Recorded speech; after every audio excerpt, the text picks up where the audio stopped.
नमस्कार दोस्तों, स्वागत है आपका हमारे यूट्यूब चैनल रिया स्टडी पॉइंट में। तो फ्रेंड्स, आज के हमारे इस वीडियो में हम लास्ट 6 मंथ करंट अफेयर्स से रिलेटेड 25 मोस्ट आईएमपी क्वेश्चनों को सॉल्व करने वाले हैं। फ्रेंड्स, सारे ही क्वेश्चन अच्छे लेवल के लिए हैं। मैंने वही क्वेश्चन सेलेक्ट किए हैं जो आपके एग्जाम के पॉइंट ऑफ व्यू से वेरी इंपॉर्टेंट क्वेश्चन है। फ्रेंड्स, तो आप वीडियो में अंत तक जरूर बने रहें और वीडियो के लास्ट में आपके लिए चैलेंजिंग क्वेश्चन है जिसका आंसर आपको कमेंट बॉक्स में कमेंट करके देना है। तो वीडियो को बिना स्किप किए हुए लास्ट तक जरूर देखें। और फ्रेंड्स, अगर आपको वीडियो पसंद आता है तो एक लाइक और शेयर जरूर कीजिए वीडियो को। तो चलिए आज का वीडियो हम स्टार्ट करते हैं। आज के वीडियो को फर्स्ट क्वेश्चन देखते हैं। फ्रेंड्स, तो फर्स्ट क्वेश्चन है हमारा 29वां सरस्वती सम्मान इनमें से किसे दिया गया। देखिए फ्रेंड्स, जितने भी क्वेश्चन मैं इस वीडियो में लेकर आई हूँ, अगर किसी का भी राइट आंसर आपको पता है तो आप अपने कमेंट बॉक्स में ज़रूर लगाएंगे और वीडियो के लास्ट में आप अपना स्कोर हमारे साथ शेयर करेंगे कि आपने कितने राइट आंसर्स दिए हैं। तो 29वां सरस्वती सम्मान वासुदेव मोही को दिया गया, यानी जो ए ऑप्शन है यहाँ पे हमारा राइट आंसर हो जाएगा। तो आपको इसको याद रखना है। और जो वासुदेव मोही है यह एक सिंधी भाषा के लेखक हैं और यह पुरस्कार इनको कहानी संग्रह चेकबुक के लिए दिया गया है। तो ये आपको याद रखना है। और इसमें इन्होंने वंचित समाज के दुख दर्द का वर्णन किया है, तो ये भी आपको याद रखना है। और एक क्वेश्चन और पूछा जा सकता है आपसे कि जो सरस्वती सम्मान है इसकी शुरुआत कब से हुई और किसने की। तो सरस्वती सम्मान पुरस्कार की शुरुआत 1991 कब 1991 में के बिरला फाउंडेशन के द्वारा की गई है। तो फ्रेंड्स, आपको इतने फैक्ट याद रखना है यहाँ से। क्वेश्चन नंबर सेकंड है, देश का पहला पशु युद्ध स्मारक यानी वार मेमोरियल फॉर एनिमल्स कहाँ बनाया जाएगा। तो देश का पहला पशु स्मारक मेरठ में बनाया जाएगा, यानी जो ए ऑप्शन है यहाँ पे हमारा राइट आंसर हो जाएगा। और यह स्मारक उन पशुओं को समर्पित है जिन्होंने कारगिल युद्ध में अपना योगदान दिया था और आतंकवादी विरोधी अभियान में मदद की थी। तो फ्रेंड्स, ये आपको याद रखना है। क्वेश्चन नंबर थर्ड है, इनमें से किस राज्य सरकार ने मुख्यमंत्री कृषक दुर्घटना कल्याण योजना की शुरुआत की है। तो उत्तर प्रदेश राज्य सरकार ने मुख्यमंत्री कृषक दुर्घटना कल्याण योजना की शुरुआत की है, यानी जो बी ऑप्शन है यहाँ पे हमारा राइट आंसर हो जाएगा। और इस योजना के तहत यदि किसी किसान की खेती करने के दौरान मृत्यु हो जाती है तो सरकार उसे 5 लाख रुपए की वित्तीय सहायता देगी। और इसी के साथ अगर खेती करते समय 60% से अधिक दिव्यांग या विकलांग होने पर 2 लाख रुपए की सहायता देगी। तो फ्रेंड्स, आपको इस योजना का नाम याद रखना है, आपके एग्जाम में पूछा जा सकता है। क्वेश्चन नंबर 4 है, फसल कटाई का त्यौहार मकर संक्रांति के संदर्भ में सही कथन है। तो फ्रेंड्स, यहाँ पे हमें सही कथन का डिफाइन करना है। तो और जो मकर संक्रांति का त्यौहार है यह जनवरी माह में होने वाला त्यौहार है, तो आप इसे याद रखेंगे। चलिए यहाँ पे हम इन चारों ऑप्शनों को देख लेते हैं और इसमें से कौन सा कथन सत्य है इसके बारे में जान लेते हैं। तो हमारा फर्स्ट ऑप्शन है ए है, तमिलनाडु में इसको पोंगल कहते हैं, तो ये बिल्कुल सत्य कथन है। सेकंड ऑप्शन है हमारा, बिहार में इसको खिचड़ी कहते हैं, तो ये भी सत्य कथन है। ऑप्शन सी है, पंजाब हरियाणा में इसको लोहड़ी कहते हैं, तो ये भी बिल्कुल सत्य कथन, यानी कि जो ऑप्शन डी है यहाँ पे हमारा उपर्युक्त सभी, तो ये हमारा राइट आंसर हो जाएगा। तो आपको इसको याद रखना है। क्वेश्चन नंबर 5 है, 71वें गणतंत्र दिवस परेड में सर्वश्रेष्ठ झांकी पुरस्कार किसे दिया गया। तो सर्वश्रेष्ठ झांकी पुरस्कार असम की झांकी को दिया गया, यानी जो ए ऑप्शन है यहाँ पे हमारा राइट आंसर हो जाएगा। और इस झांकी के द्वारा असम की विशिष्ट शिल्पकला और संस्कृति को दर्शाया गया था। फ्रेंड्स, तो ये क्वेश्चन आपसे पूछा जा सकता है, इंपॉर्टेंट है, तो आप इसको याद रखेंगे। क्वेश्चन नंबर 6 है, 71वें गणतंत्र दिवस कार्यक्रम के मुख्य अतिथि जायर मैसियास बोल्सोनारो किस देश के राष्ट्रपति हैं। तो जायर मैसियास बोल्सोनारो यह ब्राजील देश के राष्ट्रपति हैं, यानी जो वी ऑप्शन है यहाँ पे हमारा राइट आंसर हो जाएगा। और ये बोल्सोनारो की भारत की पहली यात्रा थी। फ्रेंड्स, तो आप इन्हें याद रखेंगे। क्वेश्चन नंबर 7 है, हाल ही में भारत की किस राज्य सरकार ने वर्चुअल पुलिस स्टेशन की शुरुआत की है। तो वर्चुअल पुलिस स्टेशन की शुरुआत उड़ीसा राज्य सरकार ने की है, यानी जो डी ऑप्शन है यहाँ पे हमारा राइट आंसर हो जाएगा। और इस पुलिस स्टेशन पर लोग बिना पुलिस स्टेशन में गए वाहन चोरी से संबंधित शिकायत दर्ज करा सकते हैं। फ्रेंड्स, तो आपको इसको याद रखना है। क्वेश्चन नंबर 8 है, हाल ही में कौन सा देश यूरोपीय संघ से बाहर हो गया है। तो हाल ही में जो ब्रिटेन देश है यह यूरोपीय संघ से बाहर हो गया है, यानी जो डी ऑप्शन है यहाँ पे हमारा राइट आंसर हो जाएगा। और ब्रिटेन यूरोपीय संघ से अलग होने वाला पहला देश बन गया है। फ्रेंड्स, तो आपको इसको याद रखना है, ये इंपॉर्टेंट हो जाता है क्वेश्चन, क्योंकि पहला देश बना है। और यूरोपीय यूनियन में पहले सदस्यों की संख्या 28 थी, लेकिन अब 27 बची है, तो आपको इसको भी याद रखना है।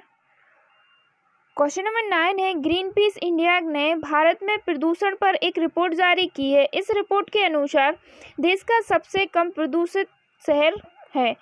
तो ग्रीन पीस इंडिया रिपोर्ट के अनुसार देश का सबसे कम प्रदूषित शहर लुंगलेई है, यानी जो सी ऑप्शन है यहाँ पे हमारा राइट आंसर हो जाएगा। और जो लुंगलेई है यह मिजोरम राज्य में पड़ता है फ्रेंड्स, तो आप इसको याद रखेंगे। और इस रिपोर्ट के अनुसार देश का सबसे ज़्यादा प्रदूषित शहर कौन सा है, तो वह झारिया है। और झारिया कहाँ पड़ता है, झारखंड में, तो आप इसे भी याद रखेंगे।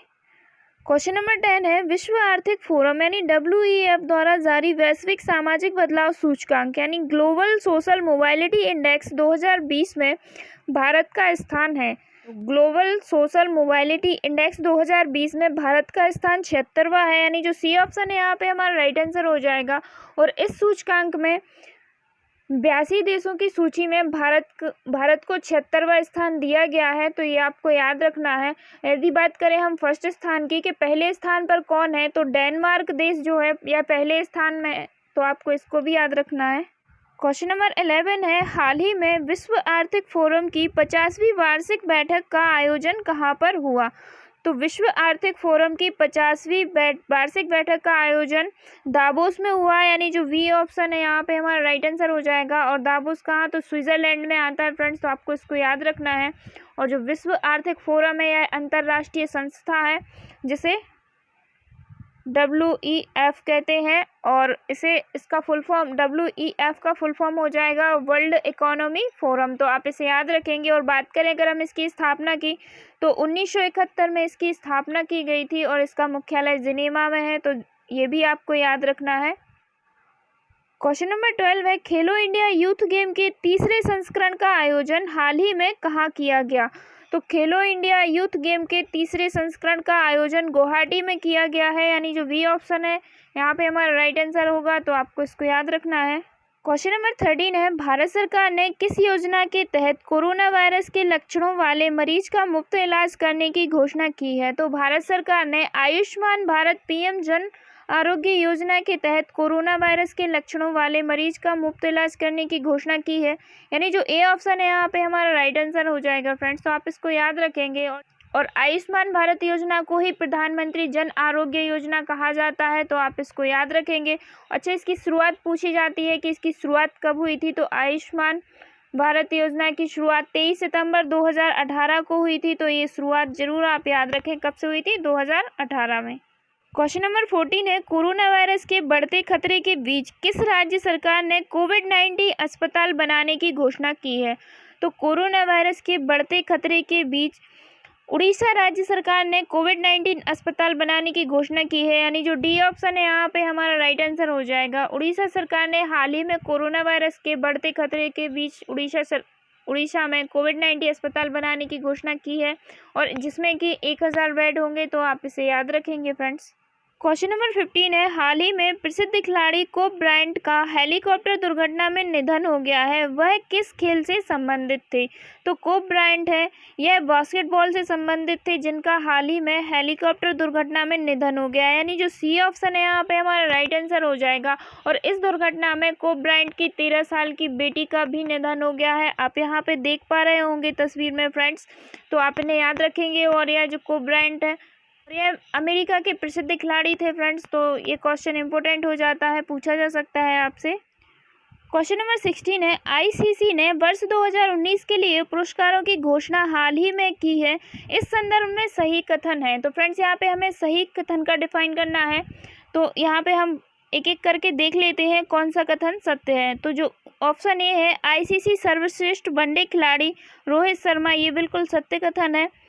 सेकेंड ऑप्शन है, ICC सर्वश्रेष्ठ टेस्ट खिलाड़ी पैट कमिंस, ये भी सत्य कथन है। और ऑप्शन सी है, ICC player of the year Ben stock, ये भी सत्य कथन, यानी जो डी ऑप्शन है यहाँ हमारा उपर्युक्त सभी, ये हमारा राइट आंसर हो जाएगा फ्रेंड्स, तो आप इसे याद रखेंगे। चलिए यहाँ पे हम देख लेते हैं कि ये खिलाड़ी किस देश से संबंधित है। तो जो रोहित शर्मा है यह भारत देश के खिलाड़ी हैं, और जो पैट कमिंस हैं यह इंग्लैंड के खिलाड़ी हैं, और जो बेन स्टॉक है यह ऑस्ट्रेलिया के खिलाड़ी हैं, तो आप इनके बारे में इतना याद रखेंगे फ्रेंड्स। क्वेश्चन नंबर 17 है, केंद्र सरकार द्वारा हाल ही में जारी स्वच्छता सर्वेक्षण रिपोर्ट 2020 में देश का सबसे स्वच्छ शहर किसे घोषित किया गया है। तो देश का सबसे स्वच्छ शहर इंदौर शहर को घोषित किया गया है, यानी जो सी ऑप्शन है यहाँ पे हमारा राइट आंसर हो जाएगा फ्रेंड्स। तो आप इसे याद रखेंगे। और जो इंदौर शहर है यह लगातार चौथी बार देश का स्वच्छ शहर बना है, तो ये भी आपको याद रखना है। और जो इंदौर शहर है इसे मध्य प्रदेश की आर्थिक राजधानी भी कहा जाता है, तो ये फैक्ट आप ज़रूर याद रखें।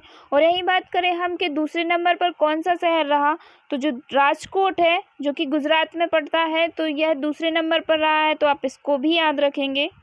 क्वेश्चन नंबर 18 है, ऑक्सफोर्ड यूनिवर्सिटी प्रेस ने किस हिंदी शब्द को ऑक्सफोर्ड हिंदी वर्ड ऑफ 2019 चुना है? तो ऑक्सफोर्ड यूनिवर्सिटी प्रेस ने संविधान हिंदी शब्द को ऑक्सफोर्ड हिंदी वर्ड ऑफ 2019 चुना है, यानी जो वी ऑप्शन है यहाँ पे हमारा राइट आंसर होगा फ्रेंड्स। तो आप इसे याद रखेंगे। क्वेश्चन नंबर 19 है, किस राज्य सरकार ने राज्य के 3 राजधानियों के निर्माण को मंजूरी दे दी है? तो आंध्र प्रदेश राज्य सरकार ने राज्य की 3 राजधानियों के निर्माण को मंजूरी दे दी है, यानी जो वी ऑप्शन है यहाँ पे हमारा राइट आंसर हो जाएगा फ्रेंड्स। तो आपको इसको याद रखना है। देखिए, तीनों राजधानियों के बारे में हम जान लेते हैं यहाँ से। आंध्र प्रदेश की विधायी राजधानी तो यह अमरावती ही होगी, और कार्यकारी राजधानी की बात करें तो यह विशाखापट्टनम होगी, और बात करें हम न्यायिक राजधानी की तो यह कुर्नूल होगी। तो आप एक बार फिर से सुन लीजिए, क्वेश्चन जो है इम्पोर्टेंट है, तो आपको इसको याद रखना है। आंध्र प्रदेश की विधायी राजधानी अमरावती होगी, कार्यकारी राजधानी विशाखापट्टनम और न्यायिक राजधानी कुर्नूल होगी। तो आप इन तीनों को याद रखेंगे, क्वेश्चन इंपॉर्टेंट है फ्रेंड्स। क्वेश्चन नंबर 20 है, हाल ही में बाबू नानकर्णी का निधन हो गया है, वे किस क्षेत्र से संबंधित थे? तो जो बाबू नानकर्णी है यह खेल से संबंधित थे, यानी जो वी ऑप्शन है यहाँ पे हमारा राइट आंसर हो जाएगा। यह भारत के पूर्व क्रिकेटर थे और इन्होंने ऑस्ट्रेलिया के खिलाफ टेस्ट मैच में लगातार 21 हैंडओवर डालने का रिकॉर्ड बनाया था फ्रेंड्स। तो आप इन्हें याद रखेंगे। क्वेश्चन नंबर 21 है, हाल ही में भारतीय जनता पार्टी के नए अध्यक्ष किसे चुना गया है? तो भारतीय जनता पार्टी के नए अध्यक्ष जगत प्रकाश नड्डा को चुना गया है, यानी जो सी ऑप्शन है यहाँ पे हमारा राइट आंसर होगा फ्रेंड्स। और यह 2 साल के लिए इनको चुना गया है, ये 2022 तक इस पद पर रहेंगे, तो आप इनको याद रखेंगे यहाँ से। क्वेश्चन नंबर 22 है, हाल ही में जारी आईसीसी डेवलपमेंट पैनल 2020 में किस भारतीय एम्पायर को शामिल किया गया है? तो आईसीसी डेवलपमेंट पैनल 2020 में 2 भारतीय महिला एम्पायर को शामिल किया गया है, यानी जो यहाँ से हमारा सी ऑप्शन है ये राइट आंसर हो जाएगा, उपर्युक्त दोनों।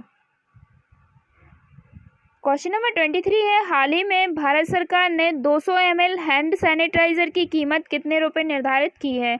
तो भारत सरकार ने 200 ml हैंड सैनिटाइजर की कीमत 100 रुपये निर्धारित की है, यानी जो वी ऑप्शन है यहाँ पे हमारा राइट आंसर हो जाएगा। देखिए फ्रेंड्स, हाल ही में आवश्यक वस्तु अधिनियम के तहत भारत सरकार ने 200 ml हैंड सैनिटाइजर की कीमत 100 रुपये एवं 3 लेयर मास्क की कीमत 8 से 10 रुपये निर्धारित की है फ्रेंड्स। तो आप इसे याद रखेंगे। देखिए फ्रेंड्स, जो कोरोना वायरस है ये इस साल का मोस्ट ट्रेंडिंग टॉपिक है और यहाँ से आपके आने वाले एग्जामों में 2 क्वेश्चन बनने वाले हैं, तो ये इससे रिलेटेड जितने भी क्वेश्चन हैं आप ध्यान से पढ़ें। और मैंने एक वीडियो बनाया है कोरोना वायरस से रिलेटेड, मोस्ट इंपॉर्टेंट क्वेश्चन है उसमें, अगर आप चाहें तो वीडियो के लास्ट में आपके लिए वीडियो मिल जाएगा, तो आप विजिट कर सकते हैं। मोस्ट इंपॉर्टेंट क्वेश्चन है फ्रेंड्स, आपके 2 नंबर पक्के हो सकते हैं उससे, तो आप ज़रूर देखें एक बार उस वीडियो को। क्वेश्चन नंबर 24 है, हाल ही में किस राज्य सरकार ने पुलिस स्टेशन आंगतुक सर्वेक्षण प्रणाली की शुरुआत की है?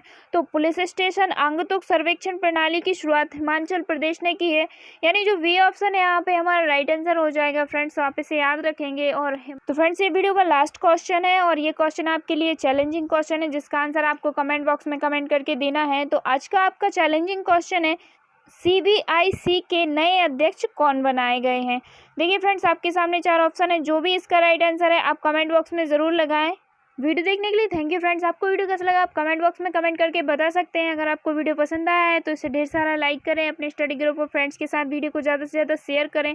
अगर आप हमारे चैनल पर नए हैं तो चैनल को सब्सक्राइब कर लें, बेल आइकन प्रेस जरूर करें ताकि आपको हमारे न्यू वीडियो की नोटिफिकेशन तुरंत मिल सके। चलिए जल्दी मिलते हैं नेक्स्ट वीडियो में न्यू टॉपिक के साथ। जय हिंद।